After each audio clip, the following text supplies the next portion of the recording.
Hey everybody, it's your girl Annette J. Morris, the owner and CEO of Go Getter LLC. And y'all know it's a vision at Go Getter LLC to help women to identify their divine gifts and convert that gift into a 5 to 7 figure income generating business that supports their lives and their legacies. But also, I am your host for the Mind TV series, Moving in New Directions. So, y'all know every week I bring y'all a bomb entrepreneur that's going to talk about how entrepreneurship has changed their lives for the better, in spite of the trials that come with entrepreneurship. So, entrepreneurship is a bunch of ups and downs. I'm not going to let them tell you the good without telling you the trials, right? So, we bring you a bomb entrepreneur every week that's going to talk about how entrepreneurship has moved their life in new directions. And it's no different this week. I have my big sis, Dr. Ali. Ali, tell them who you are.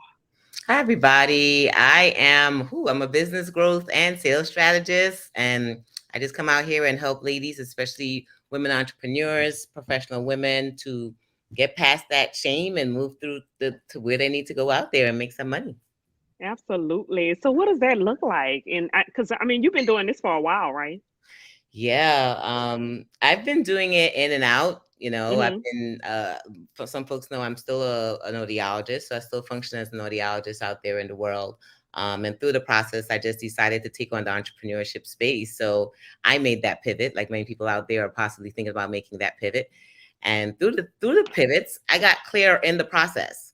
So Mm-hmm. started first as an autism mom, helping other autism moms navigating the space, more life coaching, more parenting coaching, and then it evolved into the business entrepreneurship that's happening now and the business coaching, and then it's evolving into the sales space now. So it's just Mm-hmm. really it's like what your show speaks about, the moving in different directions, in new directions as we evolve. Okay, okay. And then who is your target audience? Because I know at one time you were doing autism moms, and so you've moved on from the autism moms, right? Is it just female entrepreneurs in general now? Yeah, it's most well. This is, and I'm telling you guys the real deal. So I Uh huh. started off with mostly autism moms, mostly special needs moms, and then I would have people say, "Well, I'm not an autism mom. Can I come and still be with you?"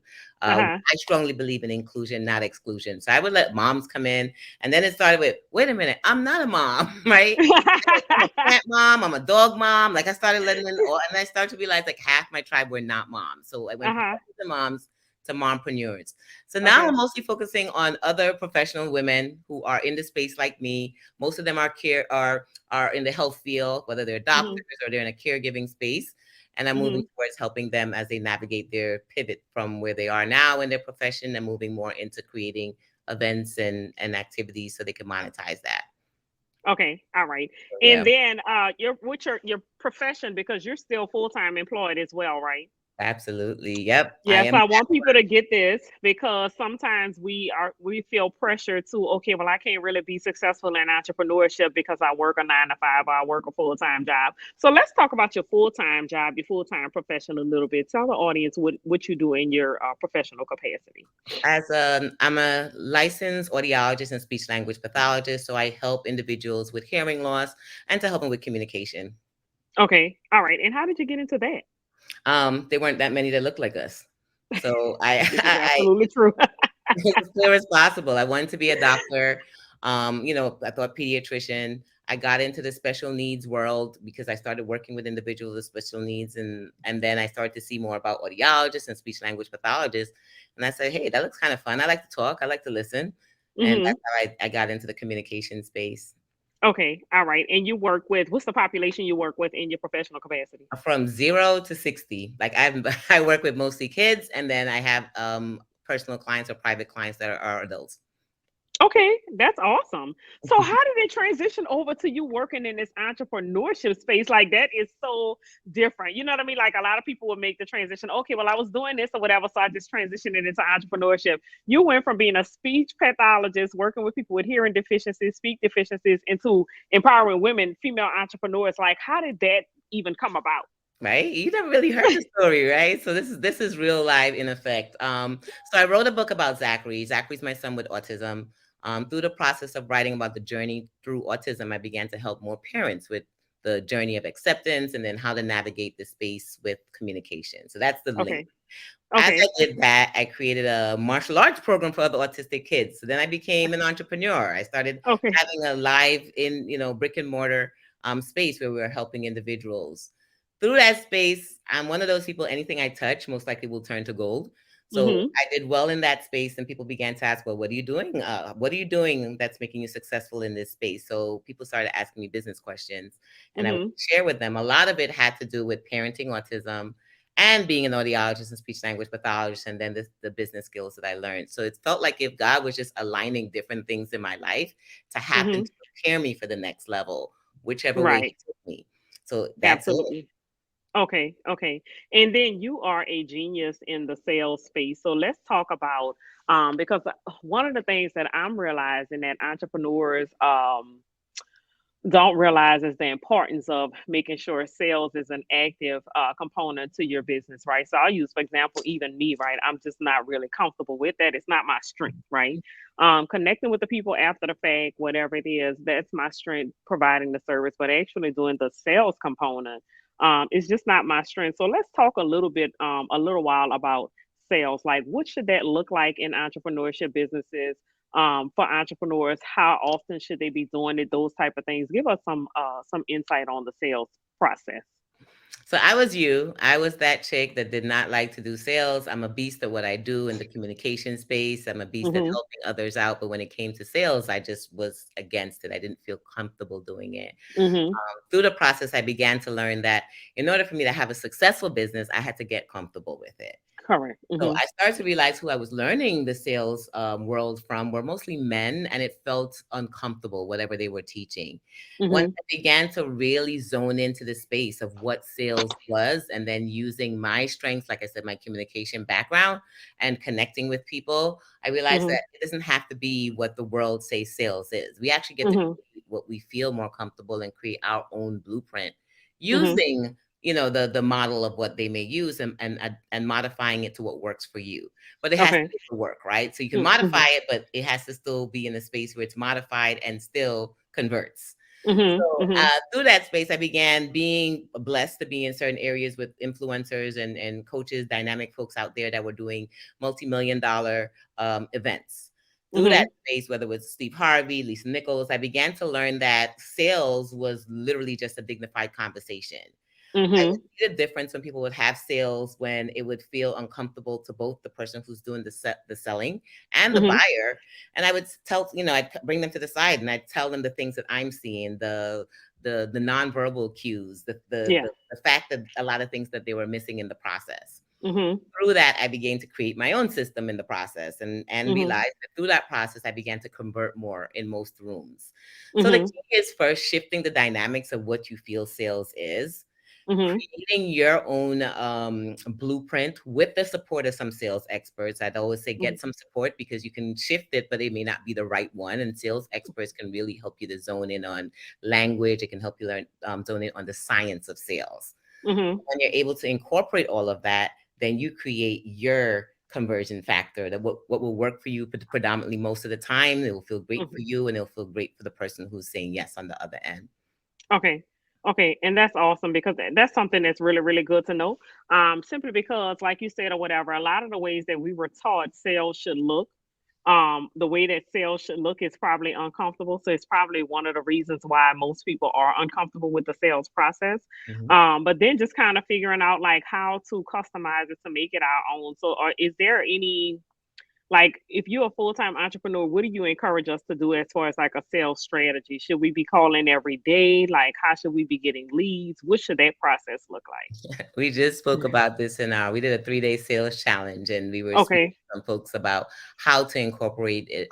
Three of the things that we spoke about was definitely having more clarity in what it is that you're going to be offering, what it is that Okay. you need, getting clear on the person so that whatever you're creating in terms of an offer is the right offer for whoever Mhm. what their need. The second Okay. thing we spoke about is your own confidence. When you lack Mhm. confidence, then Yeah. you lost it already, right? It's Mhm. like it's like when we were in a classroom and you get in front of the teacher is scared, then the kids are not going to really follow you or going to do anything that you do. Correct. So we Mhm. share some confidence skills or tips that we do. One of the strategies we shared with folks in terms of confidence is really creating your badass list. Like Mhm. before Mhm. you even get onto sales call, build your own sales vibrations up, which is what are Mhm. the things that you excel in already. And once you Mm-hmm. begin to feel your confidence, just from you, it's like Rocky. When you begin to feel that confidence right before you're about to get into the call, then it takes you into at least high vibrations. Now you might Yeah. fumble, and the Yeah. rest may go down may go the other way. So the next part we spoke about was consistency. And Uh-huh. a lot of that has to do with the more we do it, the more we begin to find out what our issue or what our zhuzh is.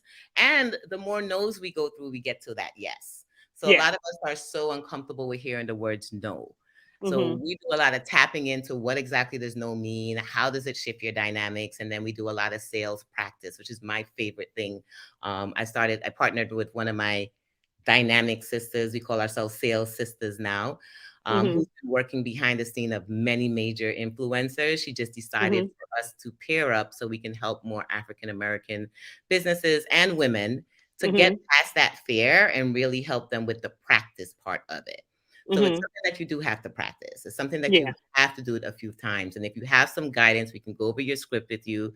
We can go over your invitation with you, help you to create the ease and the flow of how to do it. Mm-hmm. Practice it sometimes, and then you begin to Mm-hmm. feel more comfortable going off when we take the training wheels off and let you out there. So Yeah, that's how we absolutely. started to evolve some folks, just helping them navigate it. And that is awesome. Like one of the most powerful things that you just said was getting comfortable with the no, Mm, right? How does one get comfortable with the no, right? Because I'm gonna be perfectly honest, the no's have shut me down in the past, right? mhm, But I just took a class with Ashley Kirkwood. I don't know if you know Ashley Kirkwood, but she's the attorney turned motivational speaker, turned 7-figure speaker, mm, and she has had trainings for speakers. Her the name she has a mastermind and everything, but I want it's called Speak Your Way to Cash. So mhm, she has a mastermind that does that. She has group coaching, she has a book. She has a bunch of stuff right with that. And she did an illustration that was so profound. She was like, a lot of people, in other words, just thought like, this is you. And then she put a bunch of no's in between it. And she was like, and this is your yes on this side. And unfortunately, you got to go through all these no's to get to this yes. But what happens is that we get one no and then we just shut down at the no, right? But exactly. seeing that, like that visual, it was like 20 different no's in the middle, you right here, and then your yes on this side. I was like, that was so profound. She was like, so just get through the no's as quick as possible. Like, just anticipate, like, the no's are going to come. Like, the first two people are probably going to say no, right? You just got to keep on pushing till you get to your yes. And that was so profound. But, like, what is your way of encouraging people to get past the no's? Because the no's have shut even the biggest people down. I know this for sure. Like, for me, for myself, have, right? So I know for sure that it has shut quite a few people down. And you just don't feel like you say, your confidence is almost like kicks your confidence in the groin. Mhm, You know yep, what I mean? It shuts it out. I So love like, it. how do you get past the no? All right. So first thing is, we did that exercise when we were with Motivating the Masses with Lisa Nichols, but we actually did it in Okay. person where we had to go around to 50 people and we had to hear no. Like we Oh had to ask wow. them and they physically told us no. So we do that when we do our retreats. We're doing some sales retreats now where we have Okay. them actually practice the hearing the no and navigating through it, right? So ouch, Mhm. ouch, ouch, ouch. Mhm. But the second thing we spoke about during our challenge and that we're going to be doing in our training is we actually have a physical board with Mhm. circles on it, right? And what Okay. we're gonna do, we set up a number in terms of consistency. We want to be consistent, whatever the Mhm. number of calls you're gonna do, invitations you're gonna do, whether it's 20, whether it's 30. You draw Mhm. 30 circles on that paper. So you Mhm. can physically see the amount that you have to get through to get to your yes. So you hear Okay. a no, you put an X, you put a name. Mhm. What we like Mhm. to do, our second step is, of course, find out when it may be a yes and right. They say call back in 3 months, maybe in another year. Sometimes we think no, and it's an absolute no. And sometimes Mhm. it's a no for right now. So Correct. if Okay. we shut down that no, not taking it that extra step further in terms of, I hear you may be saying no, but tell me why. Like, let's Mhm. get beyond the no and let's start dealing with some of the objections. So Mhm. visuals help because you get to see how many X's you go through to get to that yes. Now, when Mhm. you get to that yes, it's like, okay, so I did 15 calls or 10 calls to get to that yes. It lets Okay. you know, okay, if I need 10 yeses to make Mhm. my number, because I always go And then I back to got to what go through 100 calls. I mean, it's just what it is. So on that Yes. week, you take out your paper and you make your circles and you just Uh-huh. go through the circles and just deal with it as a number. Deal with it as it's abstract at the moment. I like to Okay. put the callback date next to it, or when is the follow-up for that. So that helps you to get more structured. But Mhm. get that first. And then you also get to know your closing ratio, your closing percentage. And you get to Mm. see your own growth, right? Yeah. If you don't Yeah. have growth, get help. Like get Mhm. help. And like that's why we're doing this now, to help people to navigate this space so they can see, instead of running from it, let's work Mhm. through it, because you Yeah. need it for your business to win. Mhm. Mhm. You definitely need leads. You definitely need to convert those leads into paying clients. So it's not it's a part of your business that you can't just be like, you know what, I'm gonna put this to the side. Like you cannot put it to the side, right? Referrals only get you like so far. So like a lot of my business comes from referrals, but I know like at a certain point I have to make these calls, right? I have to reach out to people no matter if it's like via text message, make a physical phone call, whatever it is. I have to connect with people in a way to convert them, right? Because people tend to forget, especially if you are not like a lot of people are not posting as much as they should be regarding their business and advertising and all these other things or whatever. So they don't post consistently. And the fact of the matter is like you're forgettable, right? This is why McDonald's does not stop running. McDonald's runs commercials daily, all day, every day, right? Which is very important to do so because again, if you don't, then again, your business is not getting enough advertising, enough promotion in order for people to remember you, remember the services that you offer, all of these things. You have to be consistently visible, consistently promoting your business. I mean, it's just not an option, right? And then connecting with people to make those sales and convert them into paying clients. So that is a very necessary component to the business.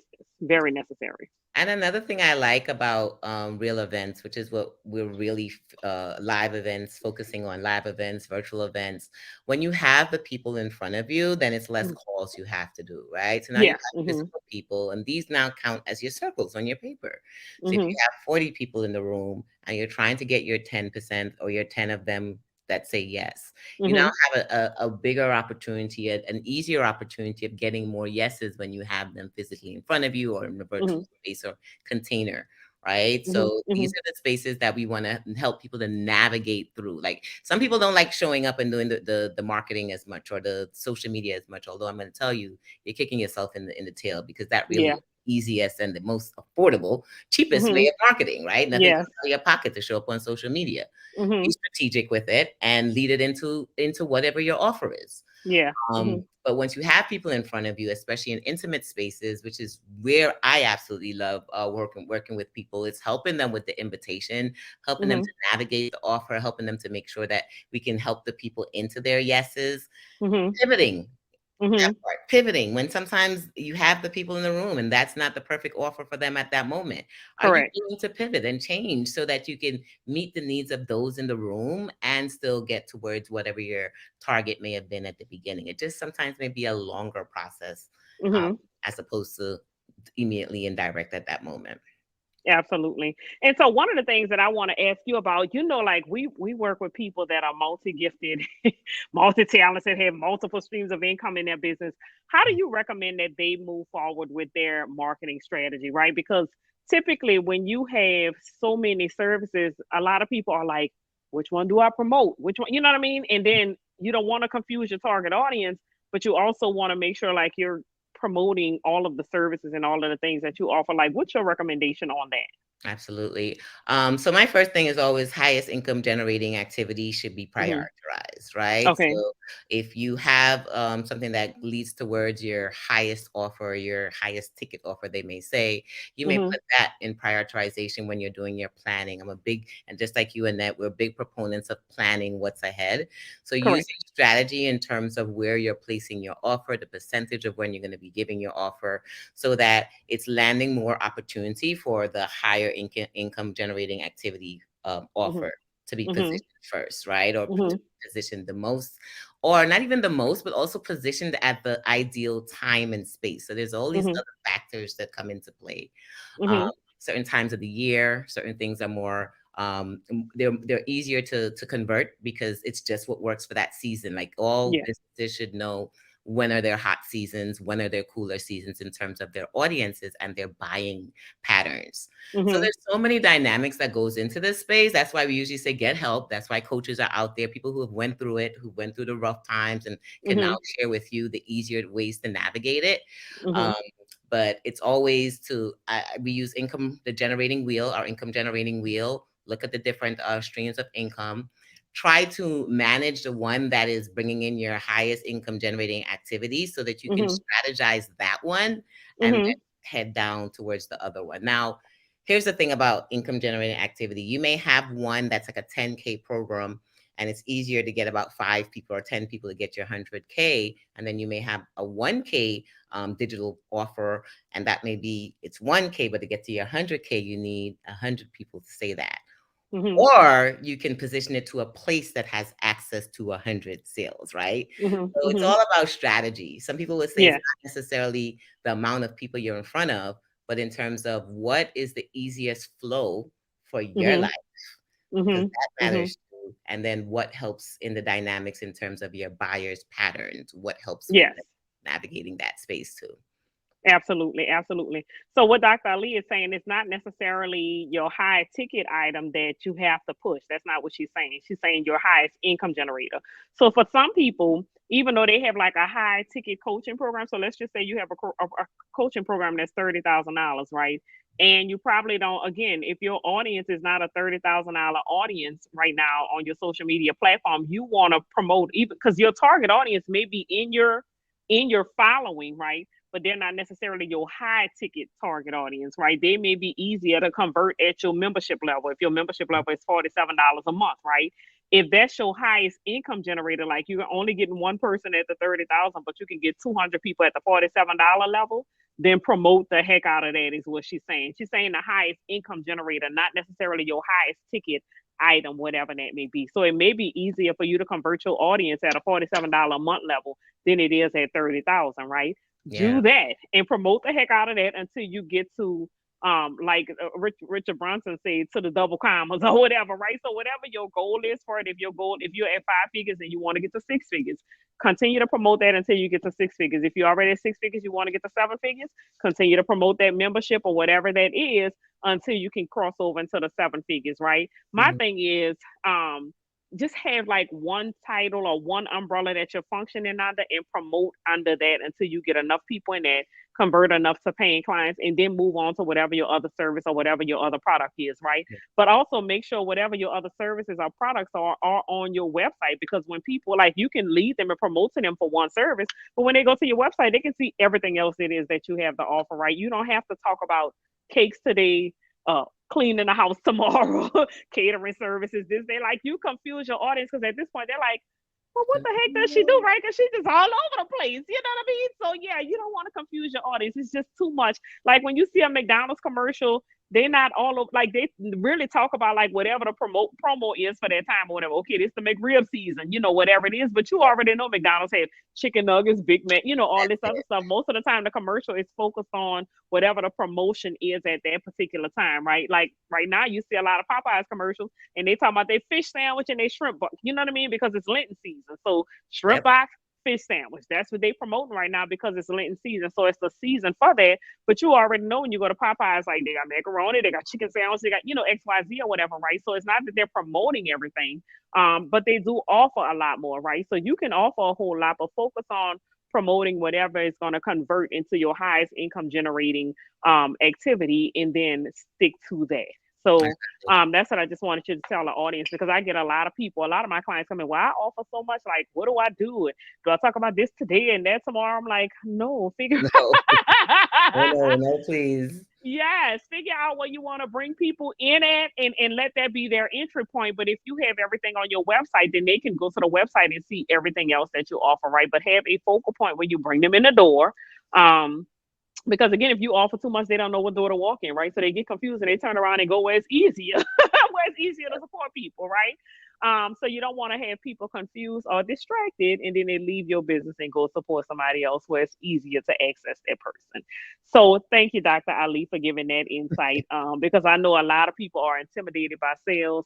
A lot of people, but again, it is so necessary for your business to be successful. You have to do the sales component. It's just no way around it. Or hiring someone, right? Like I'm in a space now where I want to help people to fall in love with sales. Yeah. And if you are clear that, listen, I want to stay in my lane, I'll learn Mhm. the basic intro, but I really can't do all of the things. And sometimes it Mhm. really is hard for us to do all of the things when it comes to sales. That's why Absolutely. major businesses have a back end, or they may have a sales team for a live Mhm. event.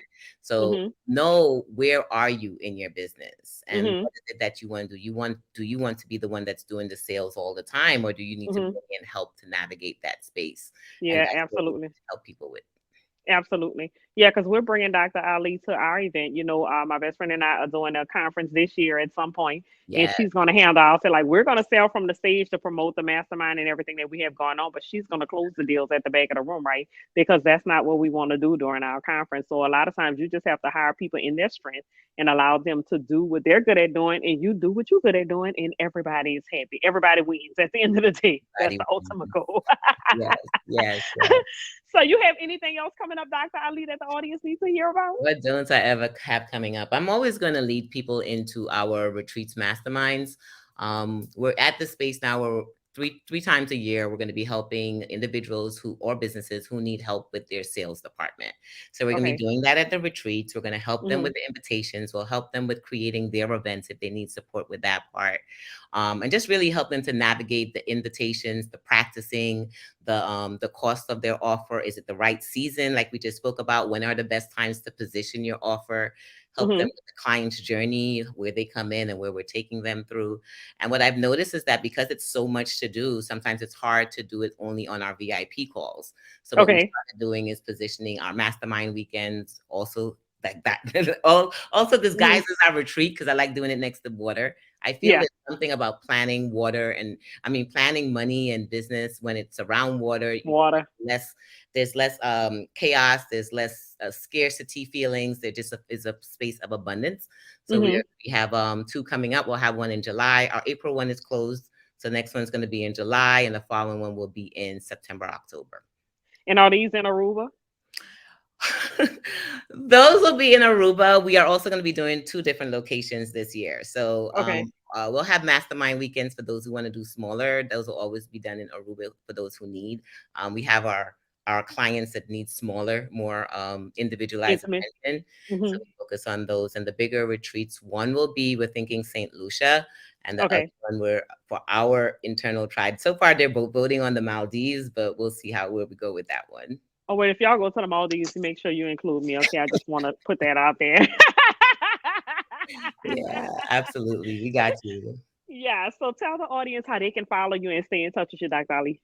Absolutely. At Dr. Ali Griffith, we have right now a wonderful gift, as we're always doing gifts. When you go on our website, you should see a gift in terms of either helping you to start and grow your business, or we're helping you developing your legacy sales offer. So go to dralligriffith.com and you'll have access to that. I would give you the direct link, but most likely by the time you look here, you'll see the link below. So just click on one of the links and you'll get whatever free gift that we're giving to help you to navigate the sales space. So just trust the process and trust the fact that you're here. Trust Annette. She's amazing.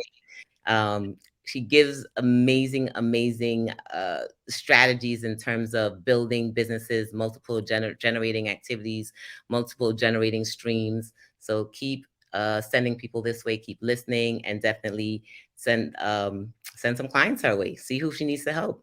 Yes. Well, You've been I listening. appreciate yes, I appreciate you so much for joining us this week, sis. I appreciate you. Appreciate you. Thank you all for viewing this week. And as you know, same time, same place, same station next week.